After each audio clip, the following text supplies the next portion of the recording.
ईशान्य मुंबई लोकसभा क्षेत्रातील घाटकोपरमधील एका सोसायटीत पुन्हा एकदा गुजरात्यांचा मराठी द्वेष समोर आलाय। महाविकास आघाडीचे उमेदवार संजय दिना पाटील यांचे प्रचार पॅम्पलेट वाटण्यासाठी इमारतीत जाऊ पाहणाऱ्या मराठी शिवसैनिक महिला व पुरुष कार्यकर्त्यांना तेथील गुजरात्यांनी मज्जाव केला। रोकने गलत है ना, औलाद नहीं है। मैं किधर बोला अलाउड नहीं है करके, मैं बोला उनको मत लो ना। हाँ मनन को भी मत लो ना, मनन को नहीं, उसको भी लो मत ना। तुम तुम्हारा मन है तो है क्या?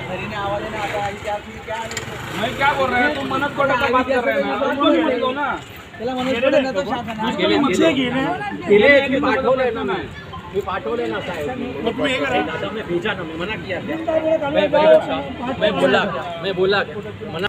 बऱ्याच वादावादीनंतर पोलिसांच्या मध्यस्थीमुळे केवळ 2 जणांनाच आत जाण्याची परवानगी देण्यात आली।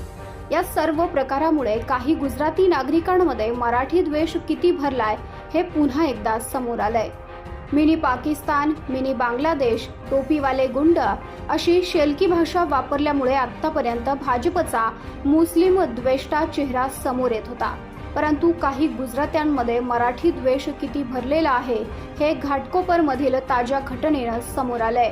घाटकोपर पश्चिम येथील माणिकलाल भागात असलेल्या समर्पण नामक गुजराती बहुल सोसायटीत सायंकाळी 8:30च्या सुमारास प्रचारासाठी गेलेल्या शिवसैनिकांना मज्जाव करण्यात आला। कारण विचारलं असता आपण भाजपचे पदाधिकारी असून त्यांनाच मतदान करणार असल्याने तुम्हाला आत जाता येणार नाही असं सांगत दटावलं। उपस्थित महिला व पुरुष शिवसैनिकांनी आपण केवळ पॅम्पलेट द्यायला जात असून तुम्ही कोणालाही मतदान करा तो तुमचा अधिकार असल्याची विनवणी केली, परंतु तरीही त्यांना आत सोडण्यात आलं नाही। पार्टी का तो काटा ऊपर जाके नहीं तो क्या हुआ, काटा तो ऐसा तय किया गया बिल्डिंग में जाने का? बिल्डिंग में जाने का नहीं, समझता नहीं है यार। हम आप भी पार्टी वाले, मैं भी पार्टी वाला, पार्टी का बात बिल्डिंग का अकेला ढका लिया गया। ऐसा था क्या?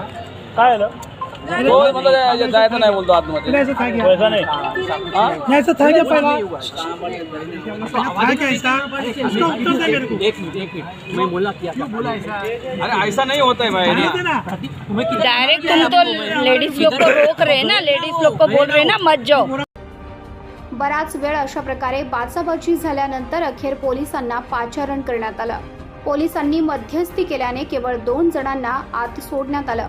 यामुळे शिवसैनिक आणि महाविकास आघाडीच्या नेते आणि कार्यकर्त्यांमध्ये प्रचंड संताप पसरला असून पोलीस आणि निवडणूक आयोगाने असे प्रकार रोखण्यासाठी योग्य ते पाऊल उचलावं अशी विनंती केली आहे। मराठी बहुल सोसायट्यांमध्ये अशा प्रकारे जाती धर्माच्या आणि भाषेच्या आधारावर कोणाला मज्जाव केल्याचे एकही उदाहरण समोर येत नाही, परंतु गुजराती बहुल सोसायट्यांमध्ये असे प्रकार वारंवार पाहायला मिळतात।